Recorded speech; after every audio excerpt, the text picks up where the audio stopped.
Umalis sa Escoda Shoal ang BRP Teresa Magbanua matapos ang 5 buwan nitong pagbabantay sa naturang lugar. Kahapon ay bumalik na sa Palawan ang nasabing barko sa kayang 6 na pong gutom at dehydrated na crew nito.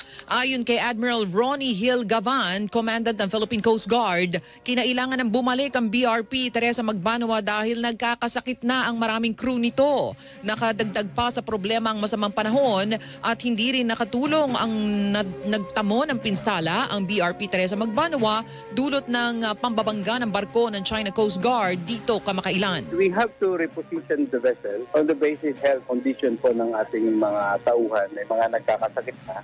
They've been there for 5 months. And second, masama yung panahon. It is already beyond yung design ng barko. Yung wind was already around 50 knots at yung wave 3 to 5 meters. At mayroon siyang damage. May